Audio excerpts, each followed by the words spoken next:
testimony that is truthful and honest and complete. Let me ask you this. Joe Biden last year said that Xi Jinping was a dictator. Do you agree with Joe Biden? Is Xi Jinping a dictator?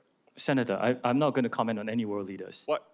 Why won't you answer these very simple questions? Senator, it's not appropriate for me as a businessman to comment on world leaders. Are you scared that you'll lose your job if you say anything negative about the Chinese Communist Party? I disagree that. You will find content that is critical of China on our platform. The next time you go on, are you scared that you'll be arrested and disappear the next time you go to mainland China? Senator, you will find content that's critical of China and any other country freely on TikTok. Okay. Let's turn to what TikTok, a tool of the Chinese Communist Party, is doing to America's youth. Does the name Mason Edens ring a bell? Senator, you may have to give me more specifics if you don't mind. Yeah, he was a 16-year-old Arkansan. After a breakup in 2022, he went on your platform and searched for things like inspirational quotes and positive affirmations. Instead, he was served up numerous videos glamorizing suicide until he killed himself by gun. What about the name Chase Nazca? Does that ring a bell? Would you mind giving me more details, please? He was a 16-year-old who saw more than 1,000 videos on your platform about violence and suicide until he took his own life by stepping in front of a plane or train. Are you aware that his parents, Dean and Michelle, are suing TikTok and ByteDance for pushing their son to take his own life? Yes, I'm aware of that. Okay. Finally, Mr. Chu, has the Federal Trade Commission sued TikTok during the Biden administration? Senator, I cannot talk about whether there's any Are you currently being sued by the Federal Trade Commission? Senator, I cannot talk about any potential lawsuits. I didn't say potential, actual. Are you being sued by the Federal Trade Commission? Senator, I think I've given you my answer. I cannot talk about it. No. Ms. Yacarino's company is being sued, I believe. Mr. Zuckerberg's company is being sued, I believe. Yet TikTok, the agent of the Chinese Communist Party, is not being sued by the Biden administration. Are you familiar with the name Christina Kafara? You may have to give me more details. Christina Kafara was a paid advisor to ByteDance, your communist-influenced parent company. She was then hired by the Biden FTC to advise on how to sue Mr. Zuckerberg's company. Senator, ByteDance is a global company and not a Chinese Communist company. It's owned by global investors. Public reports indicate that your lobbyist visited the White House more than 40 times in 2022. How many times did your company's lobbyist visit the White House last year? I don't know that, Senator. Are you aware that the Biden campaign and the Democratic National Committee is on your platform? They have TikTok accounts? Senator, we encourage people to come on to create organic, authentic content. They won't let their staffers use their personal phones. They give them separate phones that they only use TikTok on. We encourage everyone to join, including yourself, Senator. So all these companies are being sued by the FTC. You're not. The FTC has a former paid advisor, your parent, talking about how they can sue Mr. Zuckerberg's company. Joe Biden's re-election campaign, the Democratic National Committee, is on your platform. Let me ask you, have you or anyone else at TikTok communicated with or coordinated with the Biden administration, the Biden campaign, or the Democratic National Committee to influence the flow of information on your platform? We work with any creators who want to use our campaign. It's all the same process that we have. So what we have here, we have a company that's a tool of the Chinese Communist Party that is poisoning the minds of America's children, in some cases driving them to suicide, and that at best the Biden administration is taking a pass on, at worst maybe in collaboration with. Thank you, Mr. Chu. Thank you, Senator Cotton. So we're going to take a break now. We're on the second roll call. Members can take advantage of it if they wish. The break will last about 10 minutes. Please do your best to return.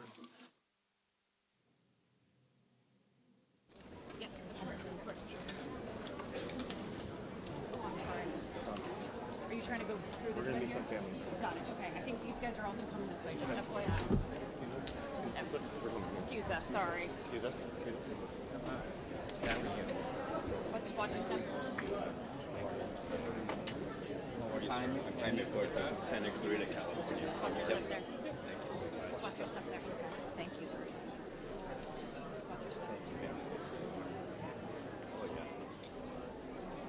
Watch your step there. Snapchat is the largest drug trafficking organization in the United States and Canada. Nobody is talking about that. I'm not kidding you. Snapchat is the largest drug trafficking organization in the United States and Canada. I'm Hispanic. A lot of my Hispanic friends are being misinformed by parents. Non-Hispanic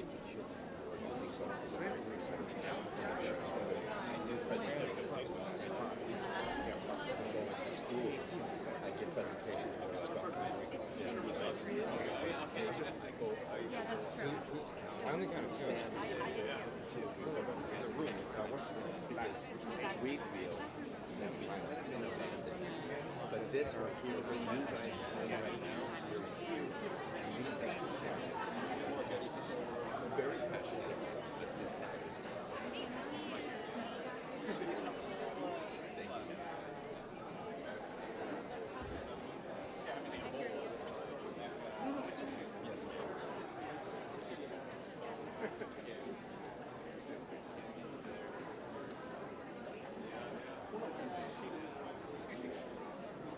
Oh, I know they do.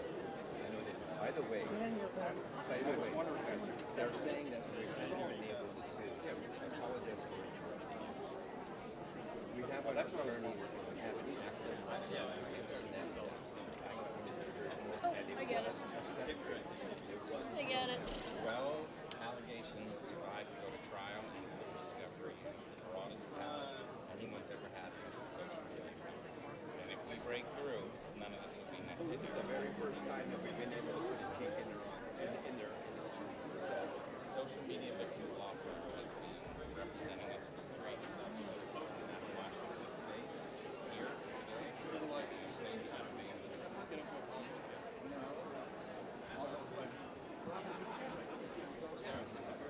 Can I tell you about a law named after our son that's going through the House, and I'd love for a sponsor in the Senate? It's called Sammy's Law. It requires third-party safety software for any platform or children. That lets parents start parenting their children. There's disability, anything illegal that happens on this platform. Software's out there. Bark.us is a place you can go to see the biggest one. And none of the platforms here speak about that. When our son died, and he said data privacy is why they're not allowed. So bad. They're worried that the data that they sell to advertisers is cycling. So we wrote Sammy's Law to protect that and outing LGBTQ kids. What it's supposed to do is point out illegal dangerous activity to parents. It sends you an email to know right away that something's happened.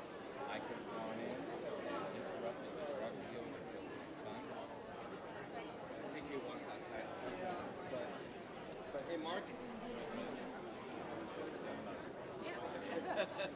and a half years old, and I found him dead in bed, non-addicted to drugs, wanted to go to Penn State and become a software engineer.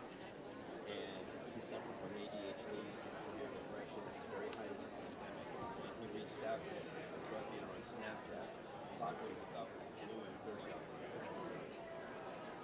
He had things. And he later died in Los Angeles. This is not a drug.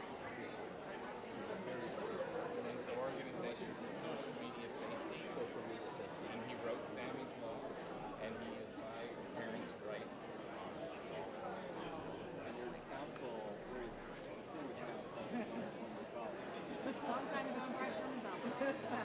Very lucky.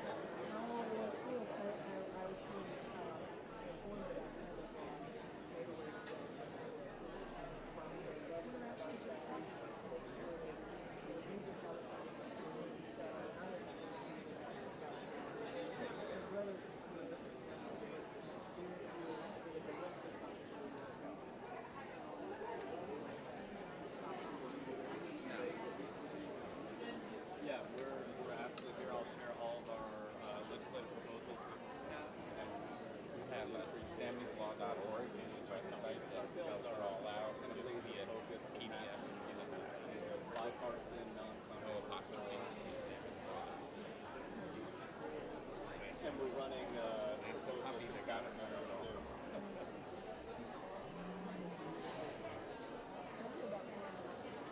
So Sammy was 16 when he passed away. He's a football player. He's been to school. And we taught him mining Bitcoin in our closet. He was determined to be the world's first millionaire.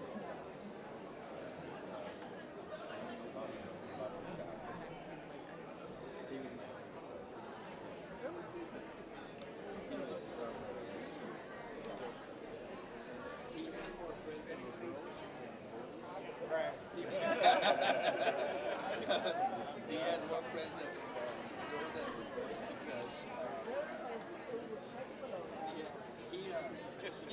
They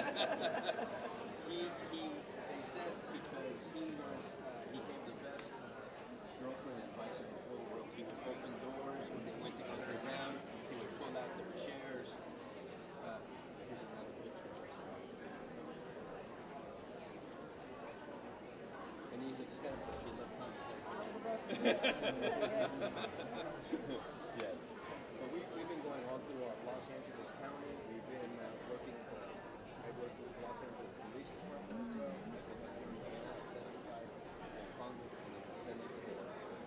I came here also with my organization. I gave presentations at Customs and Border Patrol because our law enforcement, they see what's happening, but they don't see the faces of the people who are being impacted.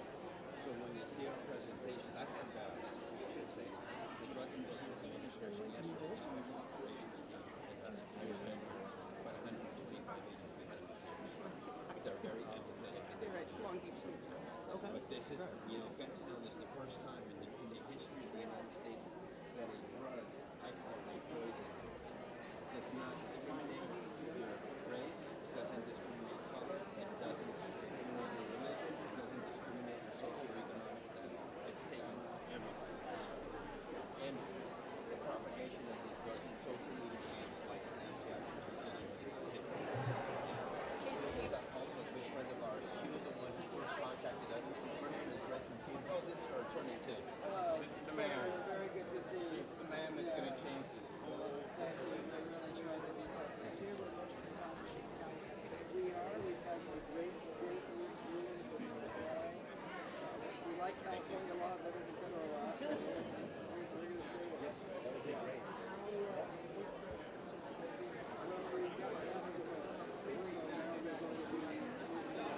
You saw this high school center in California. He was alive when they had the shooting there. 3 kids died.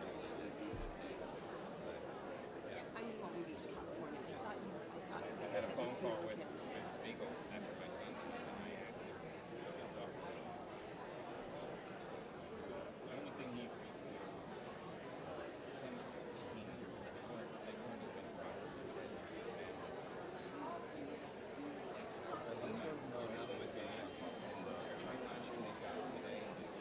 Oh, I can give you my card, and you can look at our website and look at our documentary Dead on the Scene. It's only 22 minutes long, but that's what we use in all the junior high schools and high schools to raise awareness and educate the kids on the dangers of the inherently independent, especially young people. Still trying to why, but we just try to have laws are 20 points now, like 13 and thank you. And I'm looking forward to the documentary. Yes, please watch it. You'll find it on our website. I will. Thank you so much.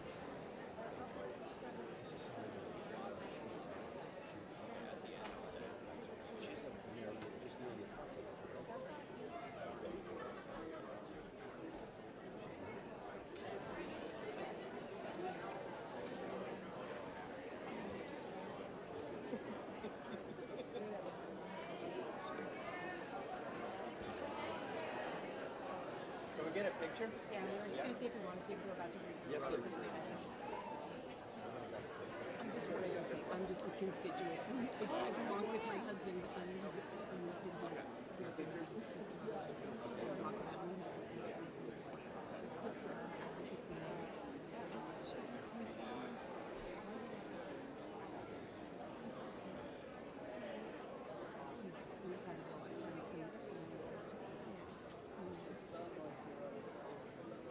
Well, she'll continue.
Senate Judiciary Committee will resume. We have 9 senators who have not asked questions yet in 7-minute rounds. And we'll turn first to Senator Padilla. Thank you, Mr. Chair. Colleagues, as we reconvene, I'm proud once again to share that I am one of the few senators with younger children. And I lead with that because as we are having this conversation today, it's not lost on me that between my children, who are all now in the teen and preteen category, and their friends, I see this issue very up close and personal. And in that spirit, I want to take a second to just acknowledge and thank all the parents who are in the audience today, many of whom have shared their stories with our offices, and I credit them for finding strength through their suffering, through their struggle, and channeling that into the advocacy that is making a difference. I thank all of you. Now, I appreciate, again, personally, the challenges that parents and caretakers, school personnel, and others face in helping our young people navigate this world of social media and technology in general. Now, the services our children are growing up with provide them unrivaled access to information. I mean, this is beyond what previous generations have experienced. And that includes learning opportunities, socialization, and much, much more. But we also clearly have a lot of work to do to better protect our children from the predators and predatory behavior that these technologies have enabled. And yes, Mr. Zuckerberg, that includes exacerbating the mental health crisis in America. Nearly all teens, we know, have access to smartphones and the internet and use the internet daily. And while guardians do have primary responsibility for caring for our children, the old adage says it takes a village. And so society as a whole, including leaders in the tech industry, must prioritize the health and safety of our children. Now, dive into my questions now and be specific, platform by platform, witness by witness, on the topic of some of the parental tools you have each made reference to. Mr. Citron, how many minors are on Discord, and how many of them have caretakers that have adopted your family center tool? And if you don't have the numbers, just say that quickly and provide that to our office. We can follow up with you on that. How have you ensured that young people and their guardians are aware of the tools that you offer? We make it very clear to teens on our platform what tools are available, and our Teen Safety Assist is enabled by default. What specifically do you do? What may be clear to you is not clear to the general public. So what do you do, in your opinion, to make it very clear? So our Teen Safety Assist, which is a feature that helps teens keep themselves safe, in addition to blocking and blurring images that may be sent to them, that is on by default for teen accounts, and it cannot be turned off. We also have, we market and to our teen users directly on our platform. We launched our Family Center. We created a promotional video. We put it directly on our product. So when every teen opened the app, in fact, every user opened the app, they got an alert like, hey, Discord has this, and they want you to use it. Thank you. Look forward to the data that we're requesting from Mr. Zuckerberg. Across all of Meta services, from Instagram, Facebook, Messenger, and Horizon, how many minors use your applications? And of those minors, how many have a caretaker that has adopted the parental supervision tools that you offer? Sorry, I can follow up with the specific stats on that. Okay, it would be very helpful, not just for us to know, but for you to know as the leader of your company. And same question, how are you ensuring that young people and their guardians are aware of the tools that you offer? We run pretty extensive ad campaigns, both on our platforms and outside. We work with creators and organizations like Girl Scouts to make sure that this is broadly, that there's broad awareness of the tools. Okay. Mr. Spiegel, how many minors use Snapchat?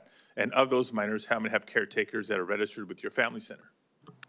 Senator, I believe approximately, in the United States, there are approximately 20 million teenage users of Snapchat. I believe approximately 200,000 parents use Family Center, and about 400,000 teens have a linked their account to their parents using Family Center. So 200,000, 400,000 sounds like a big number, but small in percentage of the minors using Snapchat. What are you doing to ensure that young people and their guardians are aware of the tools you offer? Senator, we create a banner for Family Center on the user's profiles so that accounts we believe may be of the age that they could be parents can see the entry point into Family Center easily. Okay. Mr. Chu, how many minors are on TikTok, and how many of them have a caregiver that uses your family tools? Senator, I need to get back to you on the specific numbers, but we were one of the first platforms to give what we call family pairing to parents. You go to settings, you turn on the QR code, your teenager's QR code and yours, you scan it. And what it allows you to do is you can set screen time limits, you can filter out some keywords, you can turn on a more restricted mode. And we're always talking to parents. I met a group of parents and teenagers and high school teachers last week to talk about what more we can provide in the family pairing mode.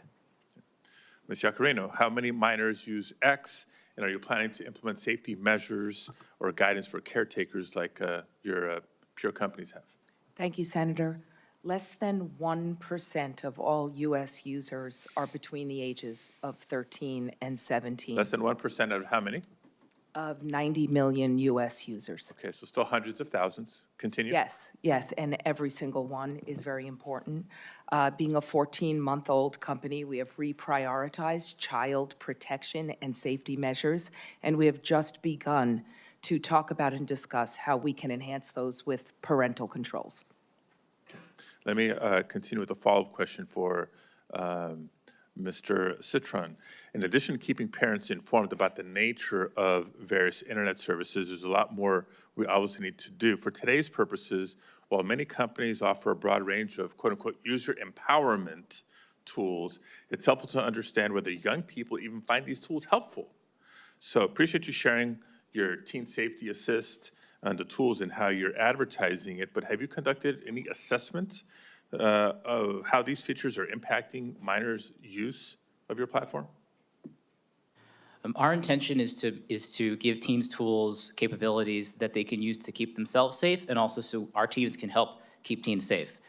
We recently launched Teen Safety Assist last year, and I do not have a study off the top of my head, but we'd be happy to follow up with you on that. Okay. My time is up. I'll have follow-up questions for each of you, either in the second round or through statements for the record on a similar assessment of the tools that you've proposed. Thank you, Mr. Chair. Thank you, Senator Padilla. Senator Kennedy. Thank you all for being here. Mr. Spiegel, I see you hiding down there. What does yada, yada, yada mean? I'm not familiar with the term, Senator. Very uncool. Can we agree that what you do, not what you say, what you do is what you believe and everything else is just cottage cheese? Yes, Senator. You agree with that? Speak up. Don't be shy. I've listened to you today. I've heard a lot of yada, yada, yadaing. And I've heard you talk about the reforms you've made, and I appreciate them. And I've heard you talk about the reforms you're going to make. But I don't think you're going to solve the problem. I think Congress is going to have to help you. I think the reforms you're talking about to some extent are going to be like putting paint on rotten wood. And I'm not sure you're going to support this legislation. I'm not.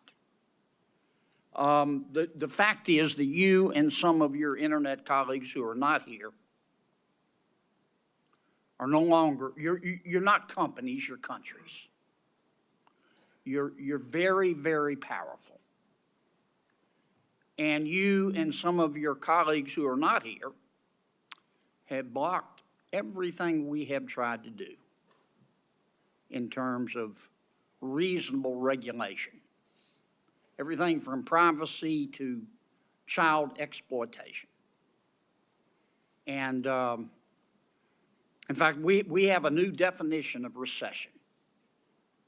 A recession is when, we know we're in a recession when Google has to lay off 25 members of Congress. That's what we're down to. We're also down to this fact, that your platforms are hurting children. I'm not saying they're not doing some good things, but they're hurting children. And I know how to count votes, and if this bill comes to the floor of the United States Senate, it will pass.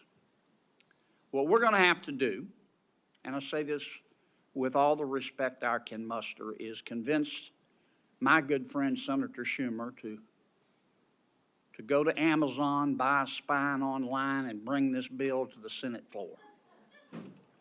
And the House will then pass it. Now, that's one person's opinion. I may be wrong, but I doubt it. Mr. Zuckerberg, let me ask you a couple of questions. I might wax a little philosophical here. I have to hand it to you.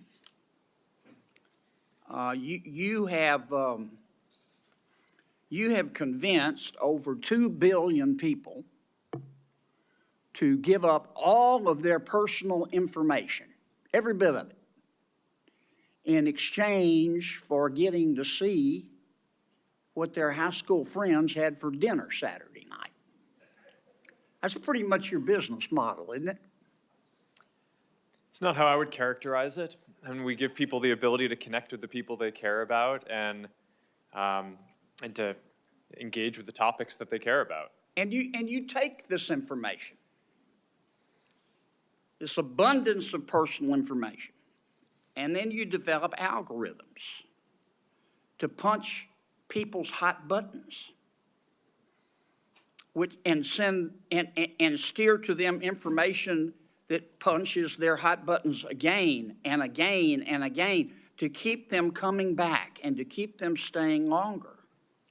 And as a result, your users see only one side of an issue. And so, to some extent, your platform has become a killing field for the truth, hasn't it? I mean, Senator, I disagree with that characterization. We build ranking and recommendations because people have a lot of friends and a lot of interests, and they want to make sure that they see the content that's relevant to them. We're trying to make a product that's useful to people and make our services as helpful as possible for people to connect with the people they care about and the interests they care about. But you don't That's what we show do. them both sides. You don't give them balanced information. You just keep punching their hot buttons, punching their hot buttons. You don't show them balanced information so people can discern the truth for themselves. And you rev them up so much that so often your platform and others becomes just cesspools of snark where nobody learns anything, don't they? Well, Senator, I disagree with that. I think people can engage in the things that they're interested in and learn quite a bit about those. We have done a handful of different experiments and things in the past around news and trying to show content on a diverse set of perspectives.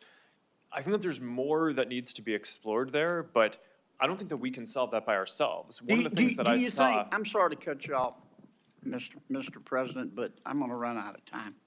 Do you think your users really understand what they're giving to you, all of their personal information, and how you process it and how you monetize it? Do you think people really understand? Senator, I think people understand the basic terms. I mean, I think that there's. I actually think that a lot of people overestimate how much information It's been a couple of years since we talked about this. Does your user agreement still suck? I'm not sure how to answer that, Senator. Can you still hide a dead body and all that legalese where nobody can find it? Senator, I'm not quite sure what you're referring to, but I think people get the basic deal of using these services. It's a free service. You're using it to connect with the people you care about. If you share something with people, other people will be able to see your information. It's inherently, if you're putting something out there to be shared publicly or with a private set of people, it's, you're inherently putting it out there. So I think people get that basic part of how the service works. But Mr. Zuckerberg, you're in the foothills of creepy. You track people who aren't even Facebook users. You track your own people, your own users who are your product, even when they're not on Facebook. I'm going to land this plane pretty quickly, Mr. Chairman. I mean, it's creepy. And I understand you make a lot of money doing it, but I just wonder if our technology is greater than our humanity. I mean, let me ask you this final question. Instagram is harmful to young people, isn't it? Senator, I disagree with that. That's not what the research shows on balance. That doesn't mean that individual people don't have issues and that there aren't things that we need to do to help provide the right tools for people. But across all of the research that we've done internally, I mean, the survey that the senator previously cited, there are 12 or 15 different categories of harm that we asked teens if they felt that Instagram made it worse or better. And across all of them, except for the one that Senator Hawley cited, more people said that using Instagram made the different issues that they face, Mr. Zuckerberg. either positive or. We just have to agree to disagree. If you believe that Instagram, I'm not saying it's intentional, but if you agree that if you think that Instagram is not hurting millions of our young people, particularly young teens, particularly young women, you shouldn't be driving. It is. Thanks. Senator Butler. Thank you, Mr. Chair, and thank you to our panelists who've come to have an important conversation with us. Most importantly, I want to appreciate the families who have shown up to continue to be remarkable champions of your children and your loved ones, for being here, and in particular to California families that I was able to just talk to on the break, the families of Sammy Chapman from Los Angeles and Daniel Puerta from Santa Clarita. They are here today and are doing some incredible work to not just protect the memory and legacy of their boys, but the work that they're doing is going to protect my 9-year-old.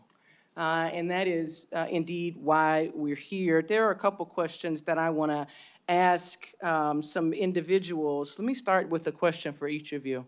Mr. Citron, have you ever sat with a family and talked about their experience and what they need from your product? Yes or no? Yes, I have spoken with parents about how we can build tools to help them. Mr. Spiegel, have you sat with families and young people to talk about your products and what they need from your product? Yes, Senator. Mr. Hsu? Yes, I just did it 2 weeks ago, for example. I don't want to know what you did for the hearing prep, Mr. Chu. I just wanted to know if it's an you example. did anything Senator, in it's an terms example. of designing the product that you are creating. Mr. Zuckerberg, have you sat with parents and young people to talk about how you design product for your consumers? Yes, over the years, I've had a lot of conversations with parents. You know, that's interesting, Mr. Zuckerberg, because we talked about this last night and you gave me a very different answer. I asked you this very question. Well, I told you that I didn't know what specific processes our company had. No, Mr. for Zuckerberg, answering. you said to me that you had not. I must have misspoke. I want to give you the room to misspeak, Mr. Zuckerberg, but I asked you this very question. I asked all of you this question, and you told me a very different answer when we spoke.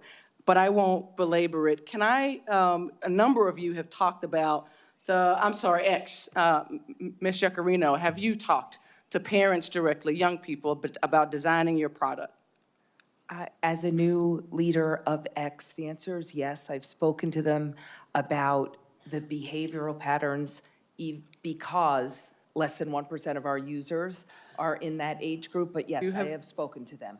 Thank you, ma'am. Mr. Spiegel, there are a number of parents whose children have been able to access illegal drugs on your platform. What do you say to those parents? Senator, we are devastated that we cannot To the prevent- parents, what do you say to those parents, Mr. Spiegel? I'm so sorry that we have not been able to prevent these tragedies. We work very hard to block all search terms related to drugs from our platform. We proactively look for and detect drug-related content. We remove it from our platform, preserve it as evidence, and then we refer it to law enforcement for action. We've worked together with nonprofits and with families on education campaigns because the scale of the fentanyl epidemic is extraordinary. Over 100,000 people lost their lives last year, and we believe people need to know that one pill can kill. That campaign reached was viewed more than 260 million times on Snapchat. We also Mr. launched Spiegel, there are two fathers in this room who lost their sons. They're 16 years old. Their children were able to get those pills from Snapchat. I know that there are statistics, and I know that there are good efforts. None of those efforts are keeping our kids from getting access to those drugs on your platform.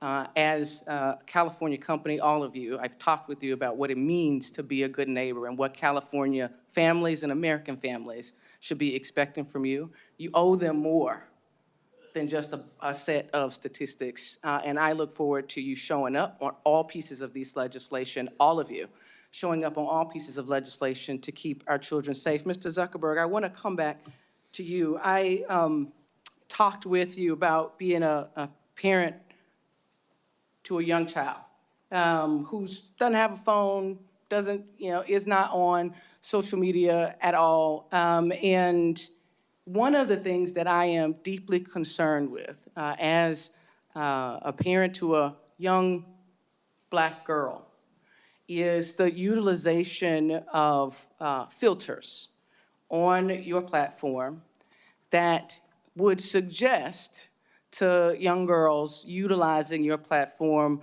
the evidence that they are not good enough as they are.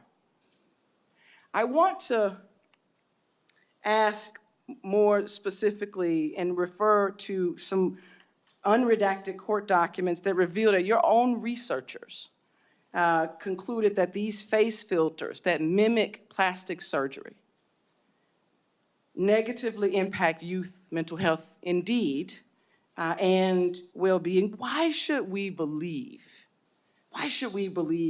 that because that you're going to do more to protect young women and young girls when it is that you give them the tools to affirm the self-hate that is spewed across your platforms? Why is it that we should believe that you are committed to doing anything more to keep our children safe?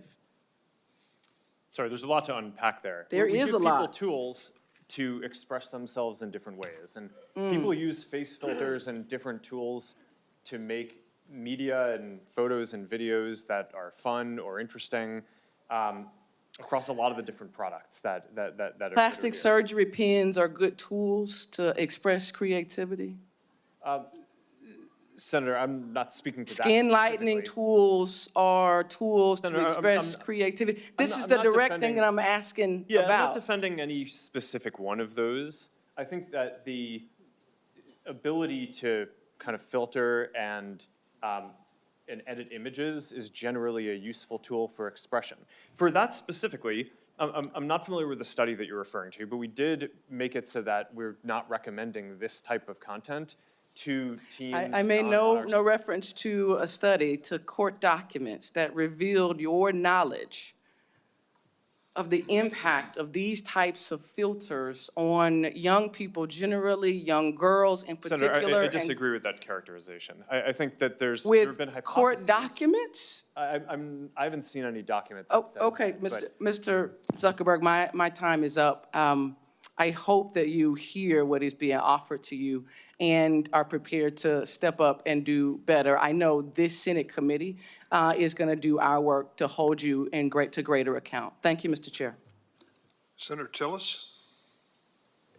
Thank you, Mr. Chair. Thank you all for being here. I don't feel like I'm going to have an opportunity to ask a lot of questions, so I'm going to reserve the right to submit some for the record. But I have heard, we've had hearings like this before. I've been in the Senate for 9 years. I've heard hearings like this before. I've heard horrible stories.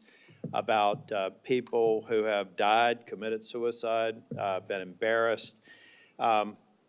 Every year, we have an annual flogging every year. And what materially has occurred over the last 9 years? Do any of you all, just yes or no question, do any of y'all participate in an industry consortium trying to make this fundamentally safe across platforms? Yes or no, Mr. Zuckerberg? Yes. There's a variety of organizations that we participate in them? work. Which organizations? I should say, does anyone here not participate in an industry? I actually think it would be immoral for you all to consider it a strategic advantage to keep safe or to keep private something that would secure all these platforms to avoid this sort of problem. Do you all agree with that? That anybody that would be saying you want ours because ours is the safest and these haven't figured out the secret sauce, that you as an industry realize this is an existential threat to you all if we don't get it right, right? I mean, you've got to secure your platforms. You got to deal with this. Do you not have an inherent mandate to do this? Because it would seem to me if you don't, you're going to cease to exist. I mean, we could regulate you out of business if we wanted to.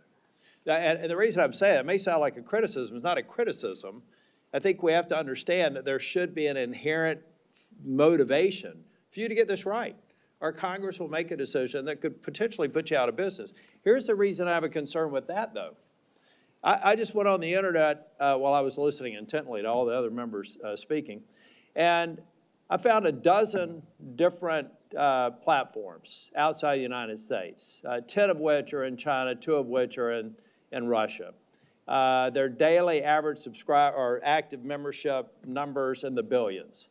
Well, people say you can't get on China's version of TikTok. It took me one quick search on my favorite search engine to find out exactly how I could get an account on this platform today.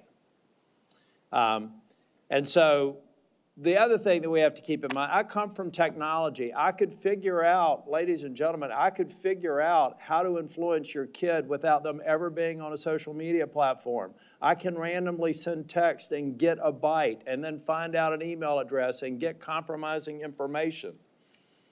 It is horrible to hear some of these stories, and I have shared and I've had these stories occur in my hometown down in North Carolina. But if we only come here and make a point today and don't start focusing on making a difference, which requires people to stop shouting and start listening and start passing language here, the bad actors are just going to be off our shores. I have another question for you all. How many people, roughly, if you don't know the exact numbers, okay, roughly, how many people do you have looking 24 hours a day at these horrible images? And just go real quick with an answer down the line and filtering it out. It's most of the 40,000 about people who work on safety and security. And again? We have 2,300 people all over the world. Okay. We have 40,000 trust and safety professionals around the world. We have approximately 2,000 people dedicated to trust and safety and content moderation. Our platform is much smaller than these folks. Yeah. We have hundreds of people, and it's looking at content, and 15% of our workforce I'm only focused mentioning on these it. people have a horrible job. Many of them experience, they have to get counseling for all the things they see. We have evil people out there. And we're not going to fix this by shouting past or talking past each other. We're going to fix this by every one of y'all being at the table and hopefully coming closer to what I heard one person say, supporting a lot of the good bills, like one that I hope Senator Blackburn mentions when she gets a chance to talk. But guys, if you're not at the table and securing these platforms, you're going to be on it. And the reason why I'm not okay with that is that if we ultimately destroy your ability to create value and drive you out of business, the evil people will find another way to get to these children. And I do have to admit, I don't think my mom's watching this one, but there is good. We can't look past good that is occurring. My mom, who lives in Nashville, Tennessee, and I talked yesterday, and we talked about a Facebook post that she made a couple of days ago. We don't let her talk to anybody else. That connects my 92-year-old mother with her grandchildren and great-grandchildren. That lets a kid who may feel awkward in school to get into a group of people and relate to people. Let's not throw out the good because we haven't all together focused on rooting out the bad. Now, I guarantee you, I could go through some of your governance documents and find a reason to flog every single one of you because you didn't place the emphasis on it that I think you should. But at the end of the day, I find it hard to believe that any of you people started this business, some of you in your college dorm rooms, for the purposes of creating the evil that is being perpetrated on your platforms. But I hope that every single waking hour, you're doing everything you can to reduce it. You're not going to be able to eliminate it. And I hope that there are some enterprising young tech people out there today that are going to go to parents and say, ladies and gentlemen, your children have a deadly weapon. They have a potentially deadly weapon, whether it's a phone or a tablet. You have to secure it. You can't assume that they're going to be honest and say that they're 16 when they're 12. We all have to recognize that we have a responsibility to play, and you guys are at the tip of the spear. So I hope that we can get to a point to where we are moving these bills. If you got a problem with them, state your problem, let's fix it. No is not an answer. And know that I want the United States to be the beacon for innovation, to be the beacon for safety, and to prevent people from using other options that have existed since the internet has existed to exploit people. And count me in as somebody that will try and help out. Thank you, Mr. Chair. Thank you, Senator Tillis. Next is Senator Ossoff. Thank you, Mr. Chairman, and thank you to our witnesses today. Mr. Zuckerberg, I want to begin by just asking a simple question, which is, do you want kids to use your platform more or less? Well, we don't want people under the age of 13 using. Do you want teenagers 13 and up to use your platform more or less? Well, we would like to build a product that is useful and that people want to use more. My time is going to be limited, so it's just, do you want them to use it more or less? Teenagers 13 to 17 years old, do you want them using Meta products more or less? I'd like them to be useful enough that they want to use them more. You want them to use it more. I think herein we have one of the fundamental challenges. In fact, you have a fiduciary obligation, do you not, to try to get kids to use your platform more? It depends on how you define that. We obviously are a business. I'm sorry, Mr. Zuckerberg, our time is, it's self-evident that you have a fiduciary obligation to get your users, including users under 18, to use and engage with your platform more rather than less, correct? Over the long term, but in the near term, we often take a lot of steps, including we made a change to show less videos that on the platform that reduced amount of time by more than 50 million hours. Okay, but if your shareholders ask you, Mark, I wouldn't, Mr. Zuckerberg here, but your shareholders might be on a first-name basis with you. Mark, are you trying to get kids to use Meta products more or less? You'd say more, right? Well, I would say that over the long term, we're trying to create the most I mean, value let's as look, possible. so the 10K you file with the SEC, a few things I want to note. Here are some quotes, and this is a filing that you signed, correct? Yes. Yeah. Our financial performance has been and will continue to be significantly determined by our success in adding, retaining, and engaging active users. Here's another quote. If our users decrease their level of engagement with our products, our revenue, financial results, and business may be significantly harmed. Here's another quote. We believe that some users, particularly younger users, are aware of and actively engaging with other products and services similar to or as a substitute for ours. It continues, in the event that users increasingly engage with other products and services, we may experience a decline in use and engagement in key demographics or more broadly, in which case our business would likely be harmed. You have an obligation as the chief executive to encourage your team to get kids to use your platform more. Senator, Fundamental, I think this is... is that not self-evident? You have a fiduciary Senator, obligation to your shareholders to get kids to use your platform more. I think that the thing that's not intuitive is the direction is to make the products more useful, so that way people want to use them more. We don't give the teams running the Instagram feed or the Facebook feed a goal to increase the amount of time that people spend. Yeah, but you don't dispute, goals. and your 10K makes clear you want your users engaging more and using more the platform. And I think this gets to the root of the challenge, because it's the overwhelming view of the public, certainly in my home state of Georgia, and we've had some discussions about the underlying science, that this platform is harmful for children. I mean, you are familiar with, and not just your platform, by the way, social media in general. 2023 report from the Surgeon General about the impact of social media on kids' mental health, which cited evidence that kids who spend more than 3 hours a day on social media have double the risk of poor mental health outcomes, including depression and anxiety. Are you familiar with that Surgeon General report and the underlying study? I read the report, yes. Do you dispute it? No, but I think it's important to characterize it correctly. I think what he was flagging in the report is that there seems to be a correlation, and obviously the mental health issue is very important, so it's something that needs to be studied we know. further. The thing is, that's everyone knows there's a correlation. Everyone knows that kids who spend a lot of time, too much time on your platforms are at risk. And it's not just the mental health issues. I mean, let me ask you another question. Is your platform safe for kids?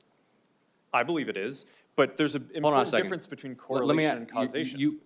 Because we're not going to be able to get anywhere. We want to work in a productive, open, honest, and collaborative way with the private sector to pass legislation that will protect Americans, that will protect American children above all, and that will allow businesses to thrive in this country. If we don't start with an open, honest, candid, realistic assessment of the issues, we can't do that. The first point is you want kids to use the platform more. In fact, you have an obligation to. But if you're not willing to acknowledge that it's a dangerous place for children, the internet is a dangerous place for children, not just your platform, isn't it? Isn't the internet a dangerous place for children? I think it can be. Yeah, there's both great things that people can do, and there are harms that we need to work to mitigate. It's a dangerous place for children. There are families here who have lost their children. There are families across the country whose children have engaged in self-harm, who have experienced low self-esteem, who have been sold deadly pills on the internet. The internet's a dangerous place for children, and your platforms are dangerous places for children. Do you agree? I think that there are harms that we need to work to mitigate. Okay. I mean, I'm not going to, I think overall Why not? there... Why not? Why not just acknowledge it? Why do we have to do the very careful code? I disagree with the characterization Which character, that you have. that the internet's a dangerous place for children? I think you're trying to characterize our products as inherently dangerous, and I think that... Inherent or not, your products are places where children can experience harm. They can experience harm to their mental health. They can be sold drugs. They can be preyed upon by predators. They're dangerous places.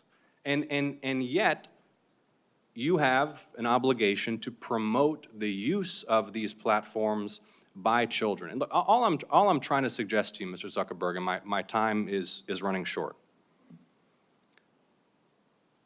is that in order for you to succeed, you and your colleagues here, we have to acknowledge these basic truths. We have to be able to come before the American people, the American public, the people in my state of Georgia, and acknowledge the internet is dangerous, including your platforms. There are predators lurking. There are drugs being sold. There are harms to mental health that are taking a huge toll on kids' quality of life. And yet, you have this incentive, not just you, Mr. Zuckerberg, all of you have an incentive to boost, maximize use, utilization, and engagement. And that is where public policy has to step in to make sure that these platforms are safe for kids. So kids are not dying, so kids are not overdosing, so kids are not cutting themselves or killing themselves because they're spending all day scrolling instead of playing outside. And I appreciate all of you for your testimony. We will continue to engage as we develop this legislation. Thank you.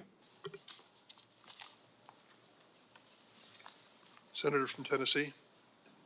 Thank you, Mr. Chairman. Thank you to each of you for coming, and I know some of you had to be subpoenaed to get here, but we do appreciate that you all are here. Mr. Chu, I want to come to you first. We've heard that you're looking at putting a headquarters in Nashville and likewise in Silicon Valley and Seattle, and what you're going to find probably is that the welcome mat is not going to be rolled out for you in Nashville like it would be in California. There are a lot of people in Tennessee that are very concerned about the way TikTok is basically building dossiers on our kids, the way they are building those on their virtual you. And also that information is held in China, in Beijing, as you responded to Senator Blumenthal and I last year in reference to that question. And we also know that a major music label yesterday said they were pulling all of their content off your site. because of your issues on payment, on artificial intelligence, and because of the negative impact on our kids' mental health. So we will see how that progresses. Mr. Zuckerberg, I want to come to you. We have just had, Senator Blumenthal and I, of course, have had some internal documents and emails that have come our way. One of the things that really concerned me is that you referred to your young users in terms of their lifetime value of it being roughly $270 per teenager. And each of you should be looking at these kids. Their T-shirts they're wearing today say, I'm worth more than $270. We've got some standing up in those T-shirts. Now, and some of the children from our state, some of the children, the parents that we have worked with, just to think, whether it is Becca Schmidt, David Mollick, Sarah Flatt, Annalie Schote, would you say that life is only worth $270? What could possibly lead you? I mean, I listened to that. I know you're a dad. I'm a mom. I'm a grandmom. And how could you possibly even have that thought?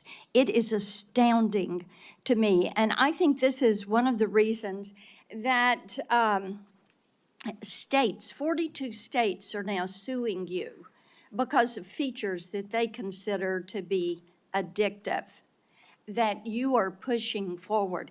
And in the emails that we've got from 2021 that go from August to November, there is the staff plan that is being discussed. And Antigone Davis, Nick Clegg, Sheryl Sandberg, Chris Cox, Alex Schultz, Adam Masseri are all on this chain of emails on the well-being plan.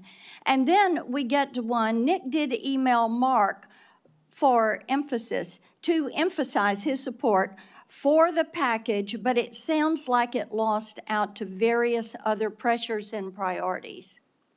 See, this is what bothers us. Children are not your priority. Children are your product. Children you see as a way to make money. And children, protecting children in this virtual space, you made a conscious decision. Even though Nick Clegg and others were going through the process of saying, this is what we do. These documents are really illuminating. And it just shows me that growing this business, expanding your revenue, what you were going to put on those quarterly filings, that was the priority. The children were not. It's very clear. I want to talk with you about the pedophile ring because that came up earlier, and the Wall Street Journal reported on that. And one of the things that we found out was after that became evident, then you didn't take that content down. And it was content that showed that teens were for sale and were offering themselves to older men. And you didn't take it down because it didn't violate your community standards. Do you know how often a child is bought or sold for sex in this country? Every 2 minutes. Every 2 minutes, a child is bought or sold for sex. That's not my stat. That is a TBI stat. Now, finally, this content was taken down after a congressional staffer went to Meta's global head of safety. So would you please explain to me and to all these parents why explicit predatory content does not violate your platform's terms of service or your community standards? Sure, Senator. Let me try to address all of the things that you just said. It does violate our standards. We work very hard to take it down. Didn't take it down. We've reported, I think it's more than 26 million examples of this kind of content. Didn't to take it people to down NCMEC. until a congressional staffer brought it up. It may be that in this case, we made a mistake and missed something. I but think we you have, make a lot of But mistakes, so let's we have move leading on. teams that I want to identify more talk than. with you about your Instagram Creators Program and about the push. We found out through these documents that you actually are pushing forward because you want to bring kids in early. You see these younger teenagers as valuable but an untapped audience, quoting from the emails, and suggesting teens are actually household influencers to bring their younger siblings into your platform, into Instagram. Now, how can you ensure that Instagram creators, your product, your program, does not facilitate illegal activities when you fail to remove content pertaining to the sale of minors? And it is happening once every 2 minutes in this country. Senator, our tools for identifying that kind of content are industry leading. That doesn't mean we're perfect. There are definitely issues that we have, but we continue to invest a ton in it. Mr. Zuckerberg, yes, there are a lot that is slipping through. It appears that you're trying to be the premier sex trafficking Of course site not, Senator. in this country. Senator, that's ridiculous. No, Senator, it is not ridiculous. You want to turn around and tell these people We don't want this content on our that, platforms. And why don't you take it down? We do take it We down. are here discussing, We we do more need work to you take it all down to than- work than- with than- us. No, you're not. You are not. And the problem is, we've been working on this. Senator Welch is over there. We've been working on this stuff for a decade. You have an army of lawyers and lobbyists that have fought us on this every step of the way. You work with NetChoice, the Cato Institute, Taxpayers Protection Alliance, and Chamber of Progress to actually fight our bipartisan legislation to keep kids safe online. So are you going to stop funding these groups? Are you going to stop lobbying against this and come to the table and work with us? Yes or no? Senator, we have a. Yes or no? Of course, we'll work with you on the legislation. Okay, I mean, the it's door been hard is to- open. We've got all these bills. You need to come to the table. Each and every one of you need to come to the table. And you need to work with us. Kids are dying.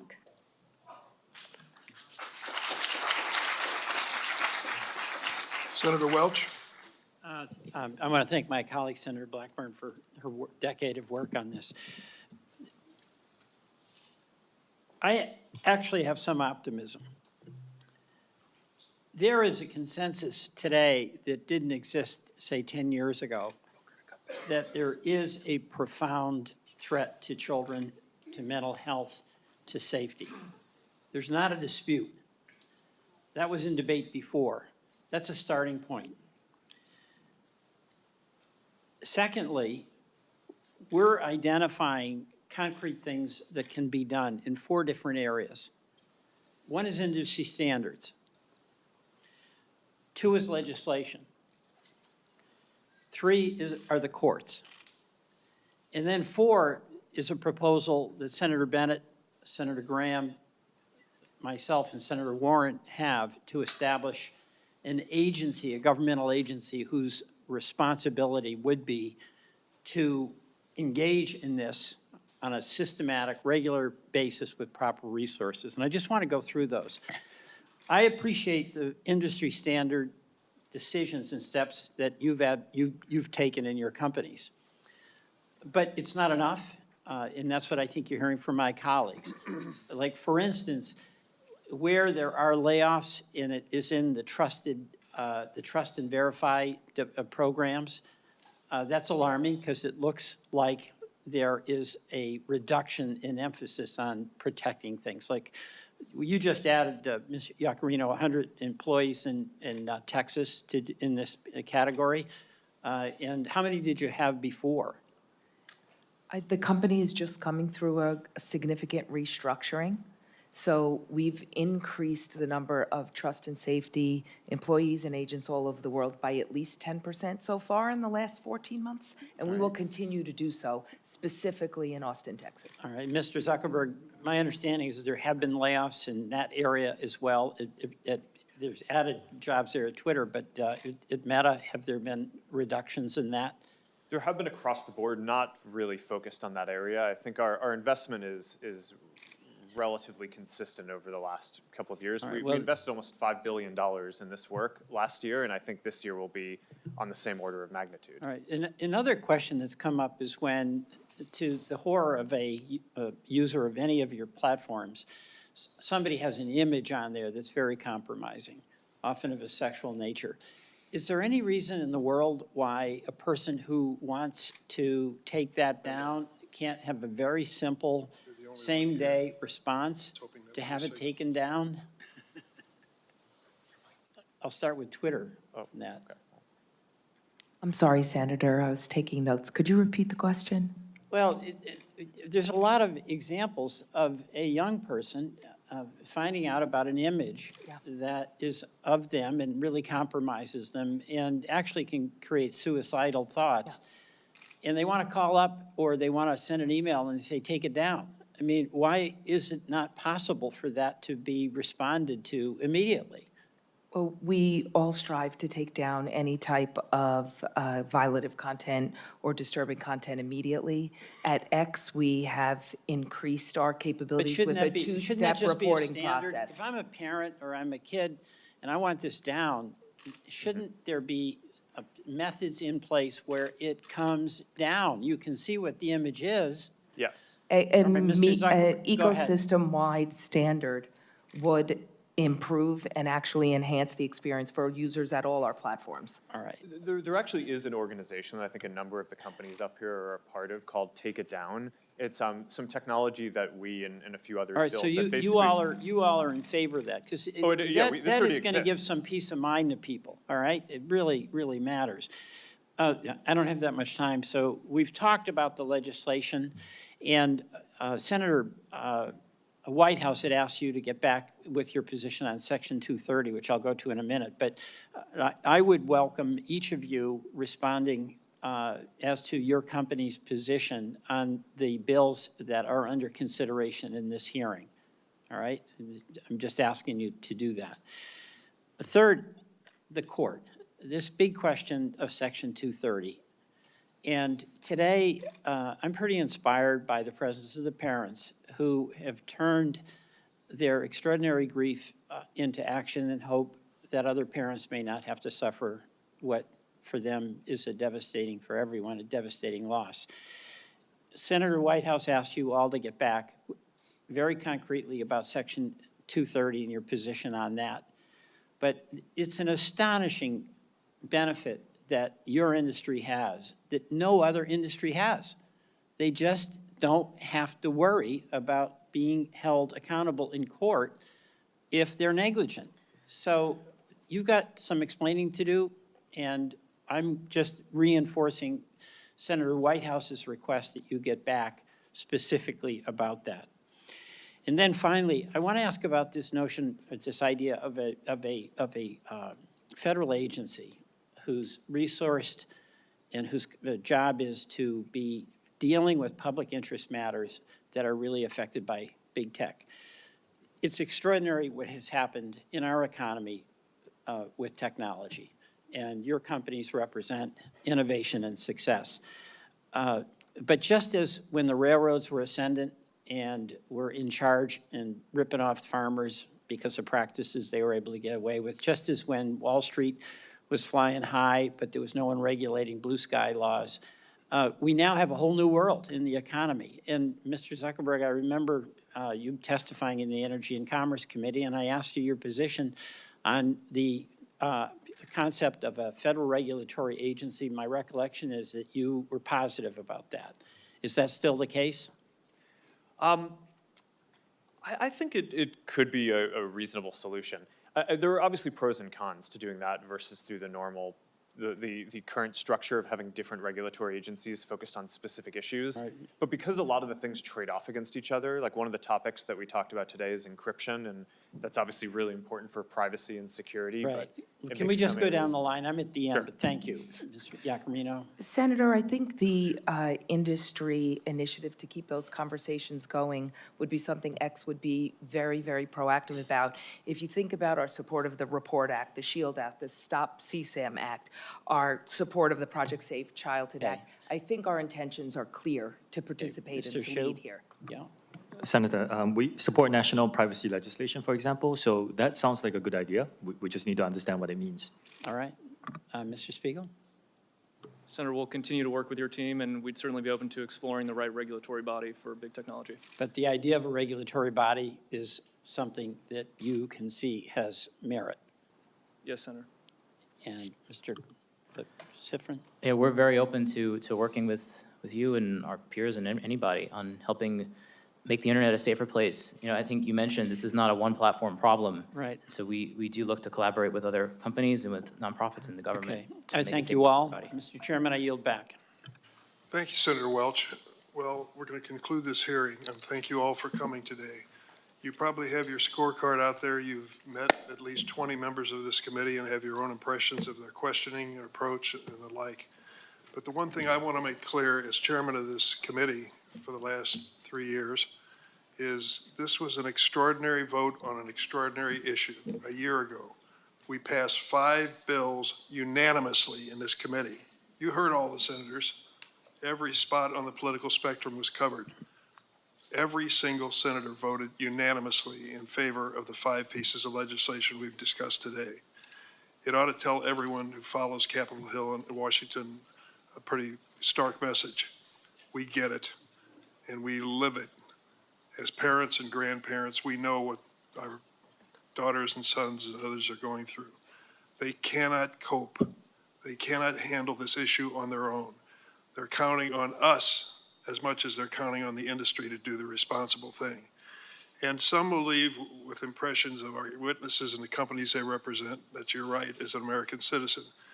But you ought to also leave with the determination to keep the spotlight on us to do something, not just to hold a hearing, bring out a good, strong crowd of supporters for change, but to get something done. No excuses. No excuses. We've got to bring this to a vote. What I found in my time in the House and the Senate is that's the moment of reckoning. Speeches notwithstanding, press releases and the like. The moment of reckoning is when we call a vote on these measures. It's time to do that. I don't believe there's ever been a moment in America's wonderful history when a business or industry has stepped up and said, regulate us, put some legal limits on us. Businesses exist by and large to be profitable. And I think that we got to get behind that and say profitability at what cost. Senator Kennedy, a Republican colleague, said, is our technology greater than our humanity? I think that is a fundamental question that he asked. What I would add to it, are our politics greater than technology? We're going to find out. I want to thank a few people before we close up here. I've got several staffers who've worked so hard on this. Alexandra Gelber, thank you very much, Alexandra. Jeff Hansen, Scott Jorgensen. Last point I'll make, Mr. Zuckerberg, is just a little advice to you. I think your opening statement on mental health needs to be explained because I don't think it makes any sense. There is a parent in this room who's had a child that's gone through an emotional experience like this that wouldn't tell you and me they changed right in front of my eyes. They changed. They hold themselves up in their room. They no longer reached out to their friends. They lost all interest in school. These are mental health consequences that I think come with the abuse of this right to have access to this kind of technology. So I see my colleague said, you want to say a word? I think it was a good hearing. I hope something positive comes from it. Thank you all for coming. The hearing record's going to remain open for a week for statements, and questions may be submitted by senators by 5 p.m. on Wednesday. Once again, thanks to the witnesses for coming. The hearing stands adjourned.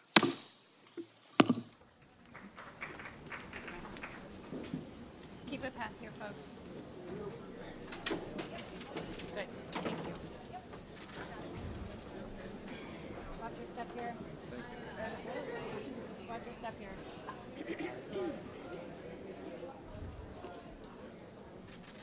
Just watch your step there.